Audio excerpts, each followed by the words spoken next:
देखो अब इसमें क्या है, आपको क्या करना है, एसिडिक स्ट्रेंथ फाइंड आउट करना है। सबसे पहले आप क्या करोगे, H प्लस को रिमूव करोगे, राइट।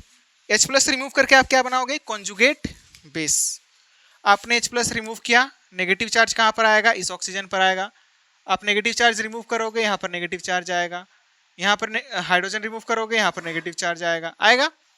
तो अब देखो ये क्या है, सबसे पहली बात, इन दोनों में तो ऑक्सीजन वाले एलिमेंट है, इन दोनों में कंपेयर कैसे करोगे। तो ये वाला देखो, यहाँ पर हमारे पास में क्या है कि यहाँ पर बगल में क्या लगा हुआ है, क्लोरीन लगा हुआ है, ठीक ना। लेकिन इस यहाँ पर क्या लगा हुआ है, हाइड्रोजन उसकी जगह पर है, राइट। तो बताओ कि यहाँ पर तो सिर्फ और सिर्फ क्या लग रहा होगा, यहाँ पर प्लस आई लगा रहा होगा, लेकिन यहाँ पर ये क्लोरीन क्या लगा रहा होगा, माइनस आई।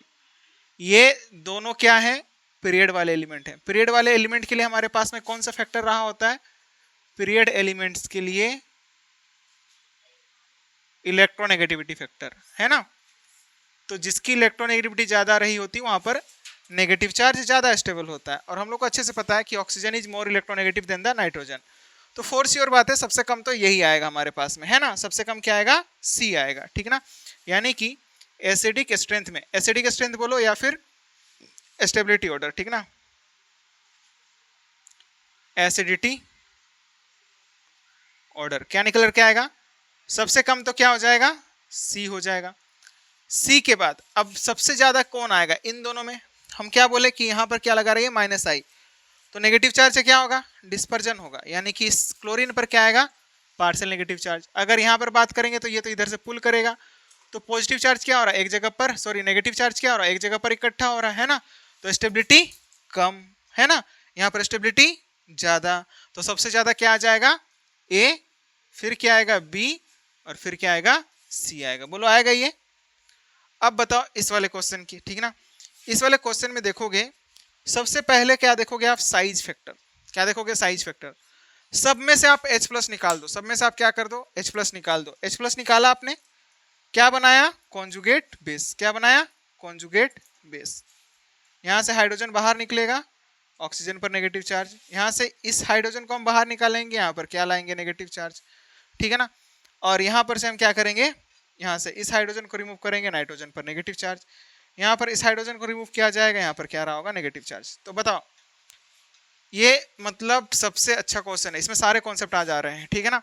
देखो एरोमेटिसिटी को छोड़ करके, जैसे कि अगर हम बात करें तो सबसे ज्यादा स्टेबल कौन सा होगा, सबसे पहले क्या देखेंगे, साइज। बाद बाकी देखो ऑक्सीजन, नाइट्रोजन और कार्बन है, बाद बाकी जगह पर कार्बन और ऑक्सीजन पर नेगेटिव चार्ज आ रहा है, कार्बन, ऑक्सीजन और नाइट्रोजन। लेकिन क्लोरीन जो है ना वो क्या हमारे पास में थर्ड पीरियड एलिमेंट है, और उसकी साइज क्या होती है, इन सब में से सबसे ज्यादा है। तो साइज ज्यादा तो नेगेटिव चार्ज का डिस्पर्जन ज्यादा। सीक्वेंस में ही लगाना है हम लोग को, जो फैक्टर हम लोगों ने बात करी ना, सीक्वेंस में ही बात करेंगे। तो सबसे पहले हमारे पास में स्टेबिलिटी ऑर्डर में क्या आ जाएगा, बता दो, स्टेबिलिटी ऑर्डर या फिर जो एसिडिक स्ट्रेंथ का ऑर्डर है वो क्या निकल कर आएगा, सबसे ज्यादा जो है वो किसका होगा, बी का होगा। बी का सबसे ज्यादा होने के पीछे का रीजन क्या है, क्योंकि ये क्या हमारे पास में साइज सबसे ज्यादा है, क्या है,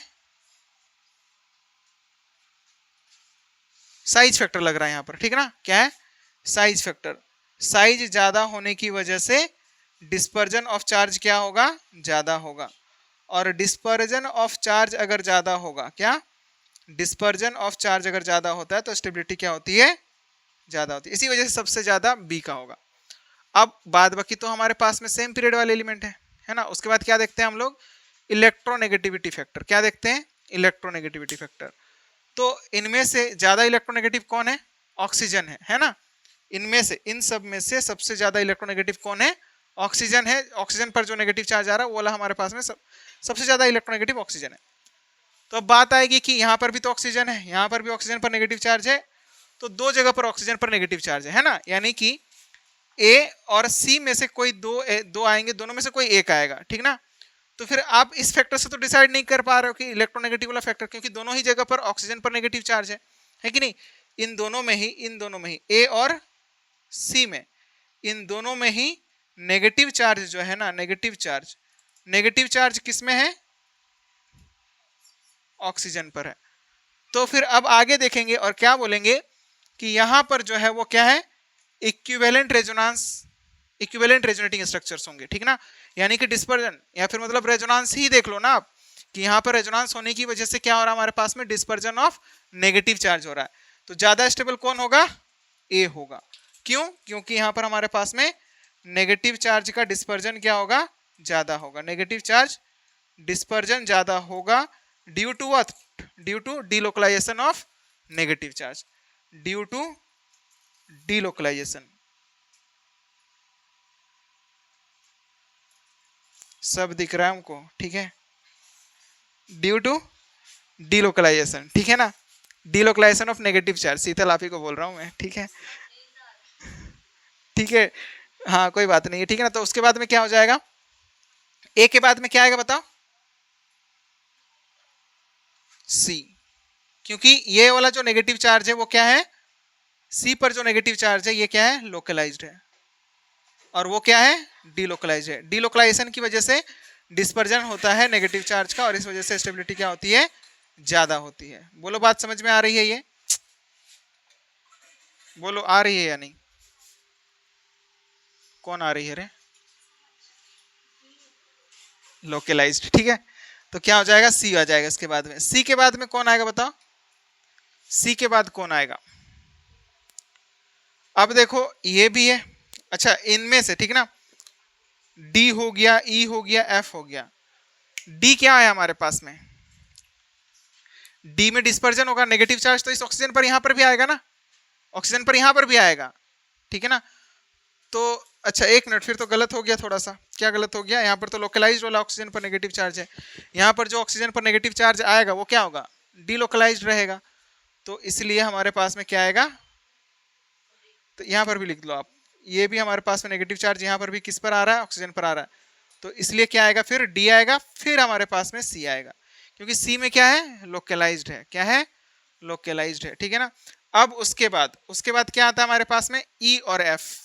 तो ई और एफ में देखो, ई में क्या है, नाइट्रोजन पर नेगेटिव चार्ज, और यहाँ पर एफ में क्या है, कार्बन पर नेगेटिव चार्ज। तो बताओ यहाँ पर फिर कौन आएगा, सबसे कम किसका होगा, सबसे कम किसका होगा, बताओ बताओ, सबसे कम किसका होगा, हाँ सबसे कम किसका होगा, सबसे कम किसका होगा, ई या फिर एफ, बताओ, और क्यों होगा। देखो ई में अगर बात करेंगे ना, ई में नाइट्रोजन पर नेगेटिव चार्ज है, यहाँ पर क्या है, कार्बन पर नेगेटिव चार्ज। तो बताओ कहां पर ज्यादा स्टेबल होगा, हाँ नाइट्रोजन पर कि कार्बन पर, हाँ यहां पर हमारे पास में सबसे ज्यादा, सबसे कम जो स्टेबिलिटी रही होगी वो हमारे पास में ई की रही होगी, फिर हमारे पास में एफ आएगा। पूछो क्यों, क्यों, अरे वही वाली बात जो शुरुआत में किया था इंडक्टिव इफेक्ट में, क्या इलेक्ट्रोनेगेटिविटी का ऑर्डर, हाइब्रिडाइजेशन स्टेट चेंज होने पर जो हमारे पास में एक्सेप्शनल आता है। यहाँ पर कार्बन को देखो, ये वाला जो कार्बन है ना, ये कौन सा हाइब्रिडाइज्ड है, sp, and sp hybridized carbon atom is more electronegative as compared to the nitrogen sp3, ठीक ना। तो ये जो नाइट्रोजन है यहाँ पर क्या है, sp3 हाइब्रिडाइज्ड है, और यहाँ पर ये वाला जो कार्बन आपको दिखाई दे रहा है ना, ये वाला sp हाइब्रिडाइज्ड है, and sp hybridized carbon atom is more electronegative. तो नेगेटिव चार्ज की स्टेबिलिटी यहाँ पर क्या होगी, ज्यादा होगी, ठीक है ना। बोलो ये बात क्लियर समझ में आई आपको, सबसे ज्यादा बी, फिर ए, फिर उसके बाद में डी, एक मिनट, लेकिन वहां पर देखो, एक मिनट रुक जाओ, नेगेटिव चार्ज तो है, लेकिन नेगेटिव चार्ज डायरेक्टली ऑक्सीजन पर तो नहीं आ रहा ना, कार्बन पर आ रहा है, ठीक है। इस एक बात करेक्ट कर लो यहाँ पर, ठीक है ना, एक बात करेक्ट कर लो आप, यहाँ पर देखो नेगेटिव चार्ज जो है ना, ये वाला नेगेटिव चार्ज किस पर आ रहा है, कार्बन पर। ध्यान देने वाली बात ये भी है ना कि इलेक्ट्रोनेगेटिव एटम पर यहाँ पर हमारे पास में क्या आ रहा है, इलेक्ट्रोनेगेटिव एटम पर, भले ही लोकलाइज्ड है, लेकिन ऑक्सीजन पर डायरेक्टली चार्ज की बात करें, आफ्टर डिलोकलाइज्ड की बात नहीं करेंगे, पहले हम लोग बिना लोकलाइज्ड के बात कर लेंगे। तो फिर यहाँ पर हमारे पास में क्या आएगा, पहले सी आएगा, फिर डी आएगा, फिर क्या आएगा, डी आएगा। क्यों, हमने क्या बात कही कि यहाँ पर बिफोर डिलोकलाइजेशन की बात करनी है। क्या बात करनी है? Before delocalisation. ठीक है, तो यहाँ पर कार्बन पर नेगेटिव चार्ज आ रहा है, यहाँ पर ऑक्सीजन पर नेगेटिव चार्ज आ रहा है। तो ऑक्सीजन पर जहां पर नेगेटिव चार्ज आ रहा होगा वो क्या होगा? ज्यादा स्टेबल होगा। ठीक है, बोलो ठीक है ना। बिफोर द डिलोकलाइजेशन हम लोग नेगेटिव चार्ज पहले देखेंगे, बिफोर द डिलोकलाइजेशन। तो बी का सबसे ज्यादा क्यों हुआ? क्योंकि वहां पर साइज सबसे ज्यादा था। और ए सी डी में, सॉरी ए और सी में नेगेटिव चार्ज किस पर आ रहा था? ऑक्सीजन पर। इसको आप मिटा दो। ऑक्सीजन पर क्या था हमारे पास में? नेगेटिव चार्ज था। यहाँ पर क्या? कार्बन पर नेगेटिव चार्ज है। इसको हम लोग इस तरह से काउंट करेंगे, बिफोर द डिलोकलाइजेशन कार्बन पर यहाँ पर नेगेटिव चार्ज है, यहाँ पर क्या है हमारे पास में? ऑक्सीजन पर नेगेटिव चार्ज है। ठीक ना। और यहाँ पर आफ्टर डिलोकलाइजेशन यहाँ पर हमारे पास में आएगा ना ऑक्सीजन पर नेगेटिव चार्ज। रेजोनेंस होने की वजह से यहाँ पर हमारे पास में क्या होगा? इसकी हमारे पास में स्टेबिलिटी ज्यादा होगी। ठीक है ना। फिर उसके बाद में लोकलाइज्ड वाले आएंगे। ठीक है ना। फिर क्या आएंगे? लोकलाइज्ड वाले आएंगे। ठीक है, तो कुछ इस तरह से हमारे पास में ऑर्डर रहा होगा, A B A C D F E. ठीक है, इस वाले क्वेश्चन को करो आप। इस वाले क्वेश्चन में क्या करोगे आप? अगेन एच को निकालो आप। कहां से निकालोगे? इसमें से निकाल लो। तो बताओ ज्यादा स्टेबल कौन सा होगा? ज्यादा स्टेबल कौन सा होगा? दोनों में ही रेजोनेंस होगा। दोनों में ही क्या होगा? रेजोनेंस होगा। यहां पर जो लोन पेयर ऑफ इलेक्ट्रॉन है, ये लोन पेयर ऑफ इलेक्ट्रॉन यहां पर जाएगा, ये पाई इलेक्ट्रॉन कहां पर शिफ्ट होगा? यहां पर, और ये नेगेटिव चार्ज यहां पर जाएगा। बोलो जाएगा?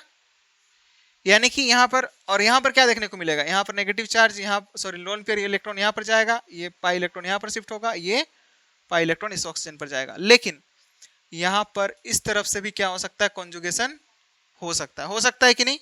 मतलब दो तरफ से कॉन्जुगेशन हो रहा है। मतलब क्या है? क्रॉस कंजुगेशन है। क्या है? Cross conjugation. यहां पर क्या है? Cross conjugation. तो आप लिख लो, यहां पर क्या देखने को मिलेगा? Cross conjugation. और आपको अच्छे से पता है कि क्रॉस वाले ज्यादा स्टेबल होते हैं या फिर लिनियर वाले? बताओ कौन वाले ज्यादा स्टेबल होते हैं? लिनियर या फिर क्रॉस? तो स्टेबिलिटी ऑर्डर अगर ये है तो फिर स्ट्रेंथ का ऑर्डर भी क्या होगा? यही आएगा। बोलो बात समझ में आई? नेक्स्ट ये देखो, ये भी एक अच्छा क्वेश्चन है। ठीक है ना। क्यों अच्छा क्वेश्चन है बोल रहे हैं? क्योंकि इनमें देखो क्या लगा हुआ है, ये जो ग्रुप लगे हुए हैं ना, ये ही डिसाइड करेंगे। क्योंकि बाद बाकी चीजें क्या है? सब में कॉमन है। सब में कॉमन है। ये जो ग्रुप्स लगे हुए हैं ना इस बेंजीन रिंग पर, यही डिसाइडिंग फैक्टर है। These are the deciding factor of acidic strength of this compound. जहां पर पॉइंट ऑफ डिफरेंस आता है वहीं से हम लोग निकालते हैं। ठीक है ना। तो देख लो, सबसे पहले निकालोगे क्या? सब में क्या आएगा? जब आप H+ निकालोगे तो यहाँ पर सब में नेगेटिव चार्ज किस पर आ रहा है?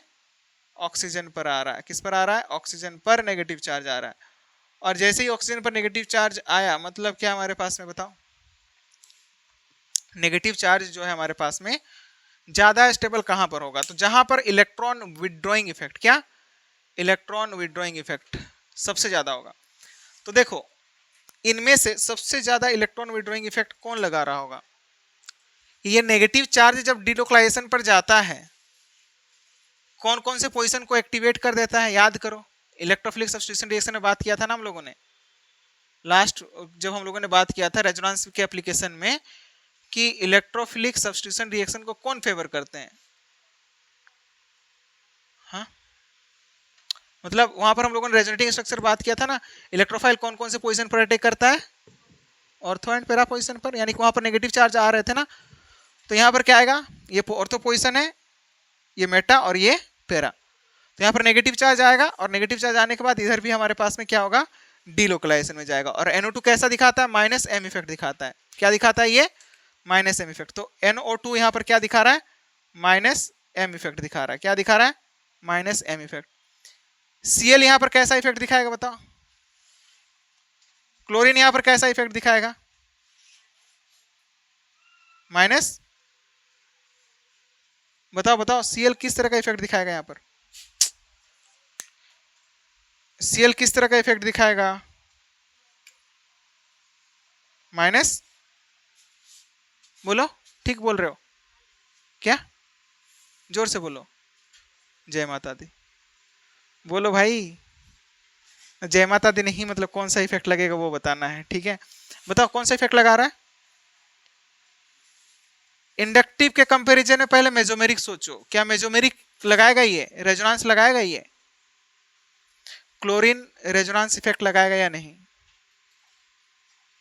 लगाएगा ना। जब यहां पर रेजोनेंस होकर के आएगा तो नेगेटिव चार्ज कहां कहां पर डेवलप होगा, अभी भी तो बताया, ऑर्थो और पैरा पोजीशन पर। और जैसे ही इस वाले पोजीशन पर आएगा ना, तो क्लोरीन के पास क्या है, वैकेंट डी ऑर्बिटल।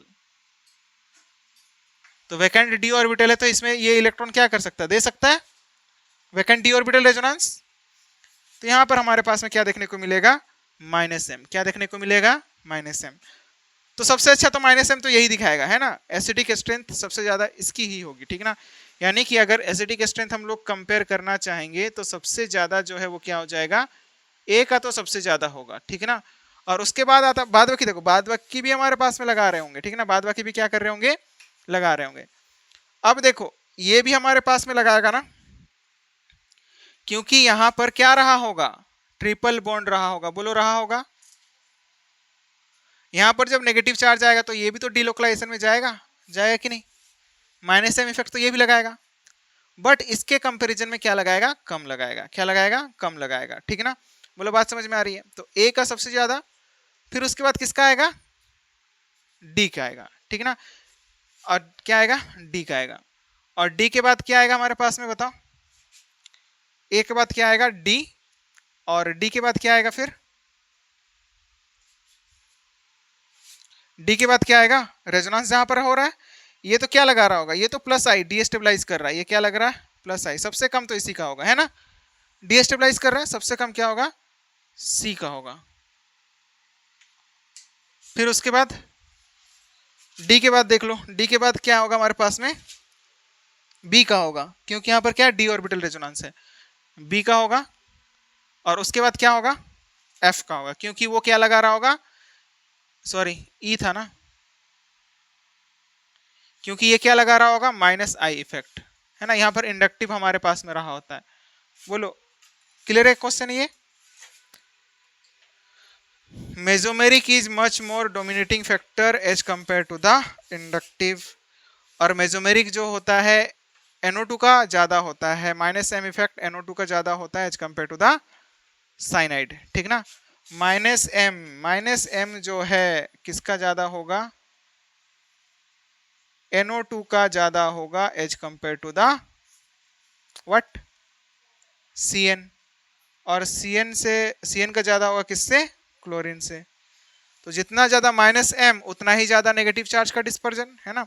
और उतना ही ज्यादा क्या रहा होगा, स्टेबिलिटी रहा होगा, ठीक है ना। तो सबसे ज्यादा स्ट्रॉन्गर एसिड क्या हो जाएगा हमारे पास में, ये हो जाएगा। चलो क्वेश्चन करो।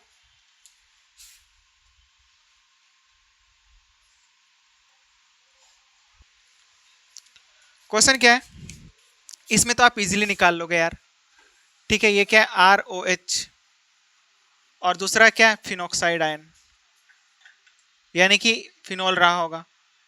तो बताओ एसिडिक स्ट्रेंथ किसकी ज्यादा होगी, किसकी ज्यादा होगी, ये अगर A है तो ये अगर B है, तो B का एसिडिक स्ट्रेंथ ज्यादा होगा, क्योंकि जब यहां पर नेगेटिव चार्ज आएगा तो ये क्या होगा, डीलोकलाइज्ड होगा, ये क्या होगा, लोकलाइज्ड। तो डीलोकलाइज्ड वाले क्या होते हैं, मोर स्टेबल होते हैं। तो एसिडिक स्ट्रेंथ भी क्या होगी उनकी, ज्यादा होगी, ठीक है ना। इसके बारे में तो ऑलरेडी डिस्कस कर लिया था ना, पहले डिस्कस कर लिया था। एक है H2O ROH, और फिर क्या हमारे पास में क्वेश्चन क्या है, H2O ROH, ROH मतलब एल्कोहल। और C नंबर पर क्या है हमारे पास में, ethyne, CH triple bond CH, ये हमारे पास में क्या है, D सॉरी C। तो बताओ इसमें स्टेबिलिटी ऑर्डर क्या निकल के आएगा, सब में से आप H+ निकाल दोगे, यहां पर क्या आएगा, OH-, यहां पर क्या आएगा, RO-, अल्कोक्साइड आयन। और इसमें क्या आएगा हमारे पास में,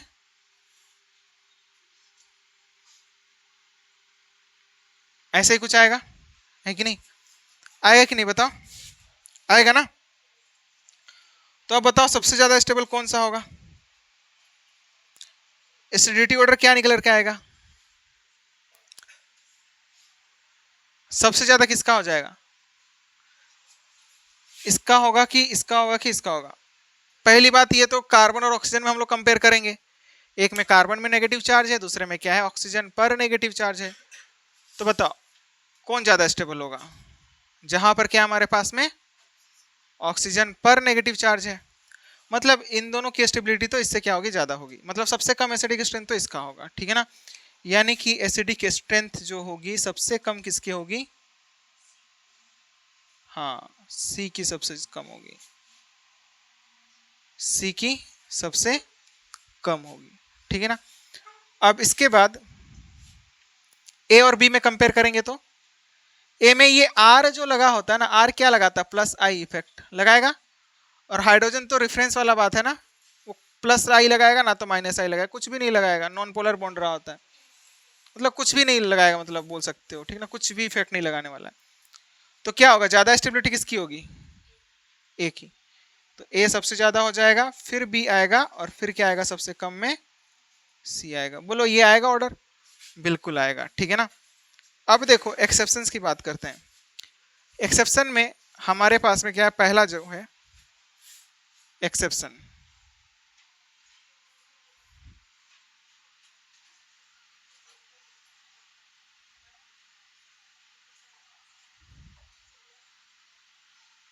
CH3OH, ठीक है? और दूसरा क्या हमारे पास में, H2O। अब अगर आपसे पूछा जाए कि एसिडिक स्ट्रेंथ क्या होगा, बताओ एसिडिक स्ट्रेंथ क्या होगा?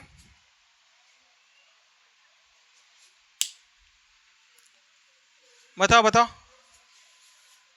बताओ रे, ऑर्डर क्या आना चाहिए? सबसे पहले आप H प्लस निकालोगे, नेगेटिव चार्ज किस पर आएगा? इस वाले ऑक्सीजन पर आएगा यहां पर, और यहां पर भी ऑक्सीजन पर ही आएगा। तो बताओ ज्यादा स्टेबल कौन होना चाहिए? देखो आर क्या यहां पर नहीं होना चाहिए, उसके बारे में अभी यहां पर बात रही होगी। आर अगर अदर देन मिथाइल ग्रुप है, आर क्या अदर देन मिथाइल ग्रुप है, तब ये ऑर्डर निकल कर आएगा, ठीक है ना? ये ऑर्डर कब की बात है? जब यहां पर जो आर है ना, R is not equal to CH3, तब ये ऑर्डर रहा होगा, ठीक है ना? तब ये ऑर्डर रहा होगा, ठीक है? रहा होगा कि नहीं? अब बताओ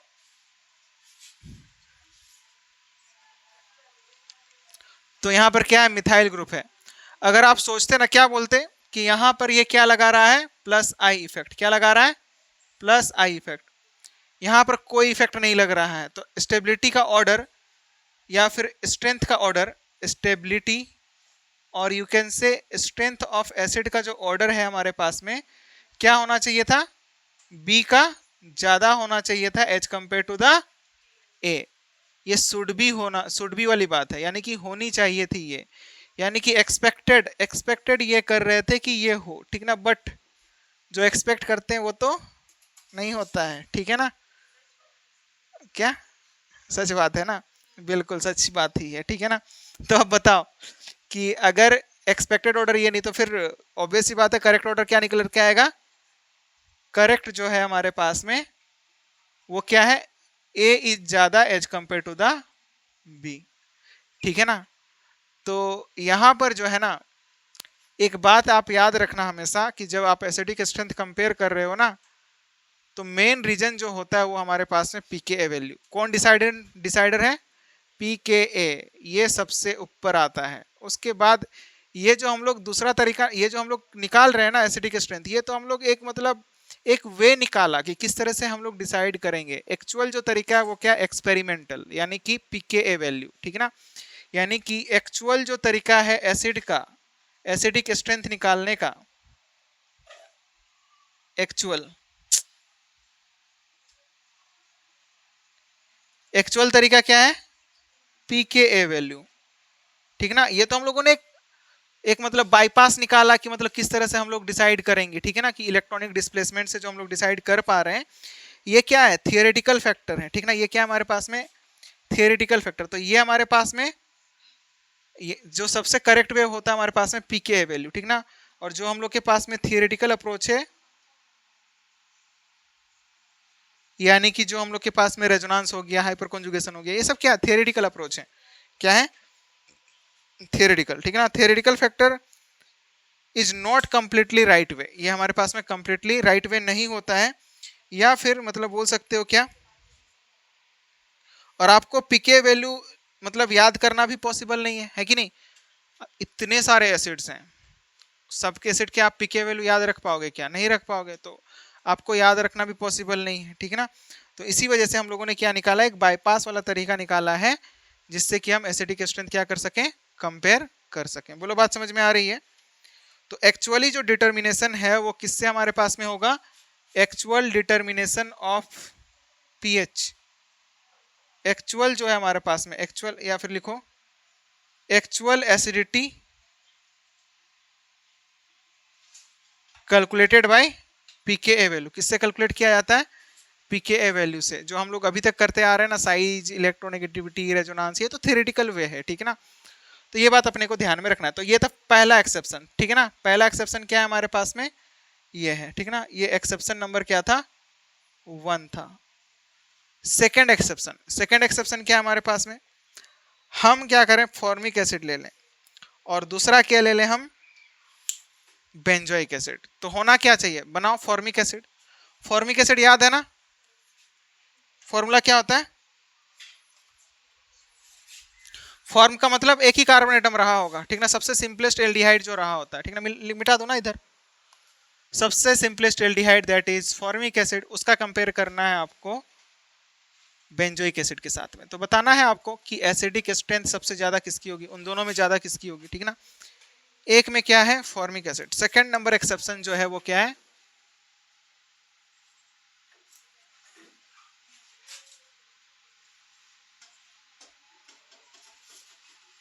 एच, ये है, इसी को हम लोग क्या बोलते हैं, फॉर्मिक एसिड। और दूसरा क्या हमारे पास में, sorry, OH, C double bond O, और इधर क्या रहा होगा, OH। ये क्या हमारे पास में, बेंजोइक एसिड।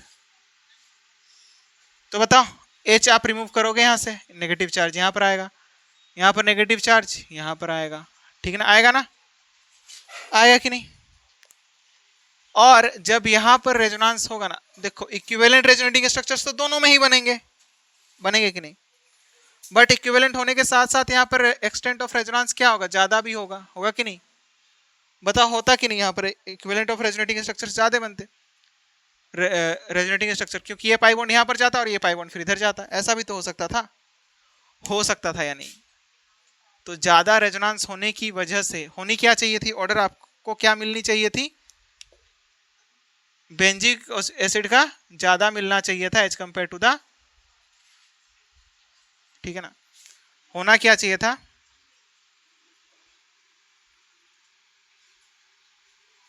बी का, ये अगर बी है और ये अगर ए है तो बी का ज्यादा होना चाहिए था as compared to the A. But actual जो ऑर्डर है, एक्चुअल ऑर्डर क्या है, ए का ज्यादा as compared to the B, ठीक है ना। तो अगेन हमारे पास में क्या होगा, करेक्ट ऑर्डर हमारे पास में किसके अकॉर्डिंग रहा होता है, पीकेए वैल्यू के अकॉर्डिंग। और पीकेए वैल्यू जिसकी ज्यादा होगी उसकी एसिडिटी कम, जितनी पीकेए वैल्यू कम उतनी एसिडिटी ज्यादा, है ना। तो यही हमारे पास में क्या निकल करके आएगा, ऑर्डर निकल करके आएगा। बोलो बात समझ में आई, तो नोट करो। और इसके बाद में कुछ कंपाउंड है, इनका पीके वैल्यू को थोड़ा सा ध्यान में रख लेना, ठीक है ना, नोट कर लो।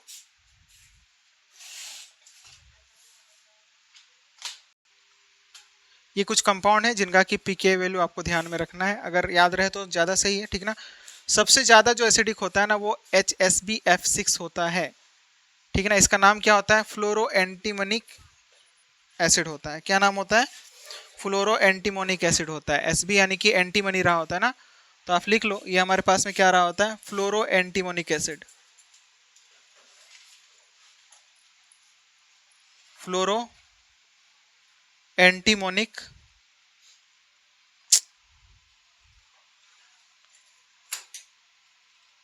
एसिड,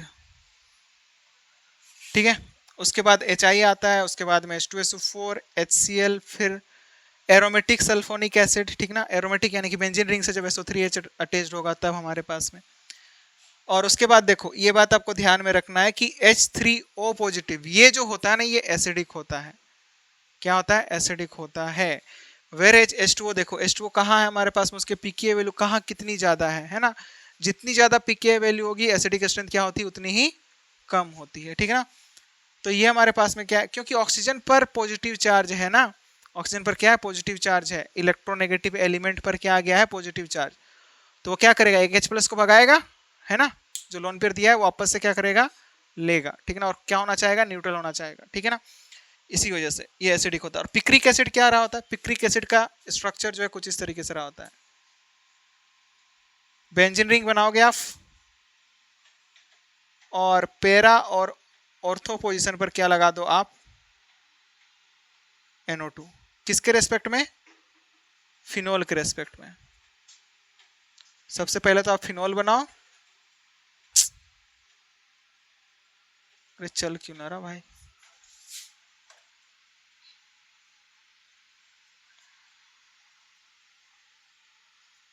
OH, और यहां पर क्या रहा होगा, NO2, ठीक है ना। तो ये रहा होता है पिक्रिक एसिड। उसके बाद फॉर्मिक एसिड, ये क्या हमारे पास में, इसका नाम क्या होता है रे, बेंजोइक एसिड, इसका नाम एसिटिक एसिड या फिर methanoic acid, sorry ethanoic acid होगा, 2 कार्बन है ना, HCN, और ये क्या है, फिनोल, ऑलमोस्ट दोनों का क्या होता है, इक्वल होता है। और उसके बाद आता है हमारे पास में एल्कोहल, और उसके बाद आ रहा होता है कौन, H2O, ठीक है ना।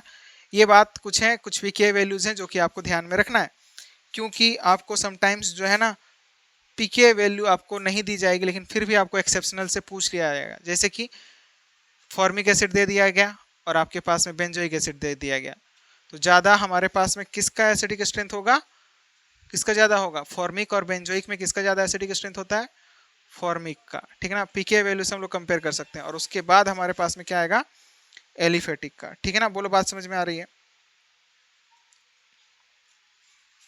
जैसे कि क्वेश्चन लिखो, क्वेश्चन क्या है, HCOOH that is formic acid,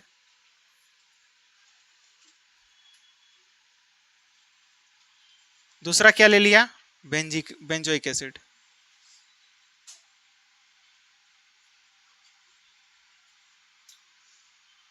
तो होना क्या चाहिए था, ज्यादा स्टेबल ये होना चाहिए था, बट होता कौन है, ये वाला होता है, ठीक है ना। क्या होता है, ये वाला ज्यादा स्टेबल होता है, ठीक है ना, क्योंकि यहाँ पर क्रॉस भी जाएगा ना, मतलब बोल सकते हो क्या इधर से भी हमारे पास में होना चाहिए था ये, ज्यादा रेजोनेंस की वजह से, बट होता ये है, क्यों, क्योंकि यहाँ पर क्या होगा हमारे पास में पीके वैल्यू ज्यादा होगी, ठीक ना। तो ये ए है, ये क्या है बी, और सी नंबर पर लेट सपोज कि सी नंबर पर हम क्या बना दिए, CH3COOH, बोलो तो होना क्या चाहिए हमारे पास में, एक्सपेक्टेड जो ऑर्डर आना चाहिए था वो सबसे ज्यादा बी का आना चाहिए था, बट होता किसका ज्यादा है, सबसे ए का। एसिडिक स्ट्रेंथ जो है ए का ज्यादा होता है as compared to the B, then हमारे पास में क्या आएगा, सी आएगा। क्योंकि क्यों आएगा ऐसा, सी का सबसे कम क्यों आएगा, क्योंकि ये वाला जो है वो क्या लगा रहा होगा बताओ, यहाँ पर प्लस आई इफेक्ट लगा रहा होगा, क्या लगा रहा होगा, plus I effect. Aliphatic carboxylic acid है ये, क्या है, एलिफेटिक कार्बोक्सिलिक एसिड, ठीक है ना। तो क्या होगा, ए का सबसे ज्यादा, फिर बी का, और फिर क्या आएगा, सी का आएगा, ठीक है ना। प्लस आई इफेक्ट जो होता है वो क्या कर देता है, डी स्टेबलाइज कर देता है, ठीक है ना। और जब यहाँ पर नेगेटिव चार्ज आएगा ना, यहाँ पर नेगेटिव चार्ज जब आएगा तो ये नेगेटिव चार्ज क्या होगा, रेजोनेंस स्टेबलाइज्ड होगा, है ना। यहाँ पर तो हाँ, यहाँ पर तो रेजोनेंस स्टेबलाइज्ड होगा ही। एक मिनट, हाँ, लेकिन हम लोग ये बात बोल सकते हैं कि यहाँ पर भी तो प्लस एम ही इफेक्ट लगाएगा। अगर रिंग के रेस्पेक्ट में बात करेंगे तो प्लस एम इफेक्ट लगाएगा कार्बोक्सिलेट ग्रुप पर, ठीक ना। लेकिन फिर भी पीके के अकॉर्डिंग ये ऑर्डर रहा होता है, ठीक ना। किसके अकॉर्डिंग? पीके ए वैल्यू, ठीक है। हाँ, क्या कुछ बोल रहे हो क्या? अब देखो क्वेश्चन लिखो नेक्स्ट। इधर लिखना हो गया, क्वेश्चन लिखो, क्वेश्चंस।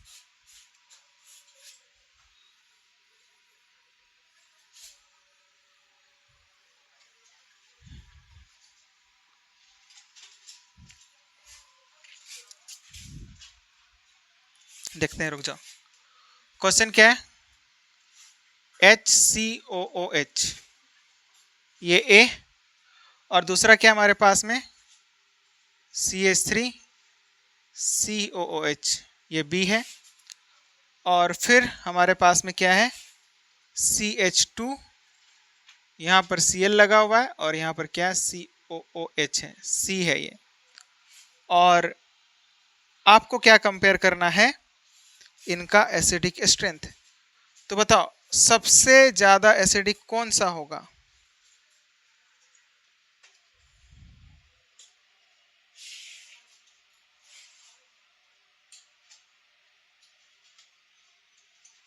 सबसे ज्यादा एसिडिक कौन सा होगा? बताओ। सब में से आप H+ निकाल दोगे? स्ट्रक्चर से देखो, आप ज्यादा बेहतर समझ में आएगा। क्या लगा दिया? OH।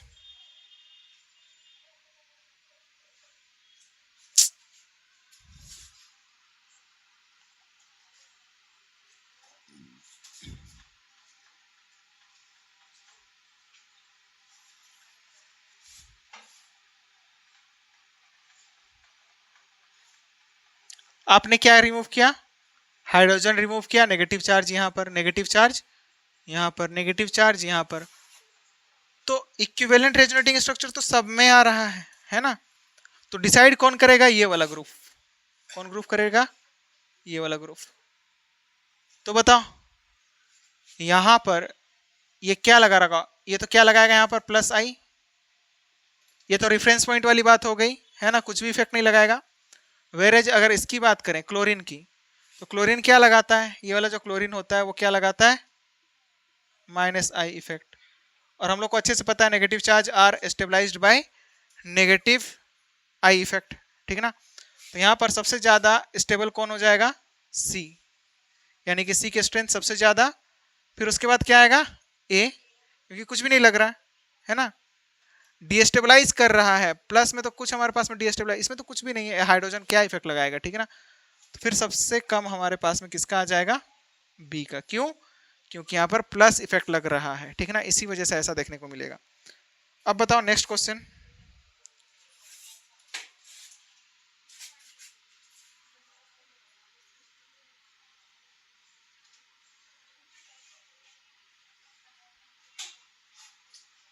ऐसा है कुछ, ठीक है। नेक्स्ट,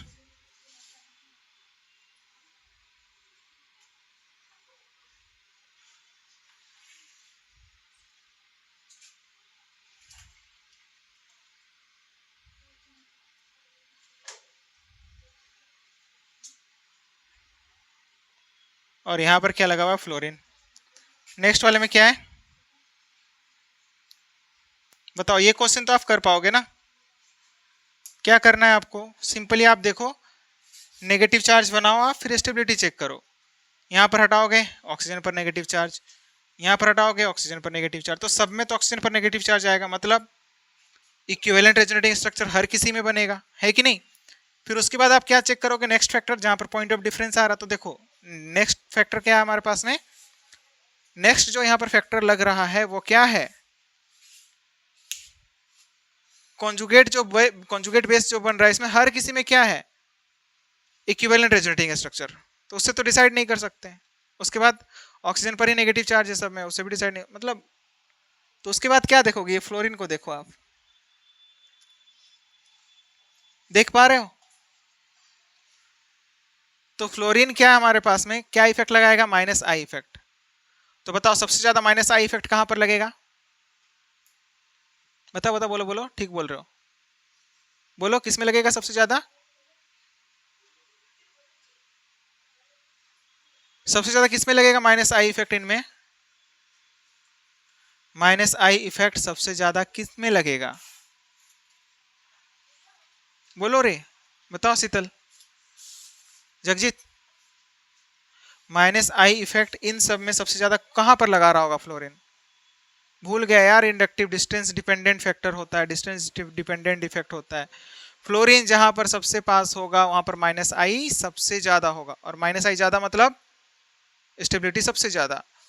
तो यहाँ पर ए का स्टेबिलिटी सबसे ज्यादा होगा, मतलब एसिडिक स्ट्रेंथ भी ए का सबसे ज्यादा होगा, ए फिर क्या आएगा बी और फिर क्या आएगा सी आएगा, क्योंकि डिस्टेंस जितनी ज्यादा बढ़ती जाएगी उतना ही इफेक्ट क्या होता जाएगा, कम होता जाएगा। बताया तो था यार, पेरेंट्स के जितने सामने रहोगे उतना ज्यादा इफेक्ट रहता है, दूर होते जाओगे इफेक्ट क्या होता जाता है, कम होते जाता है, मतलब आपकी एनर्जी बढ़ने लगती है, आप इधर उधर का काम करने लगते हो, ठीक है ना, होता है कि नहीं बताओ, बिल्कुल होता है, ठीक है ना, बस वही वाली बात है, ठीक है। डिस्टेंस ज्यादा माइनस आई कम, माइनस आई कम मतलब स्टेबिलिटी कम, बोलो बात समझ में आई है, हाँ नोट करो।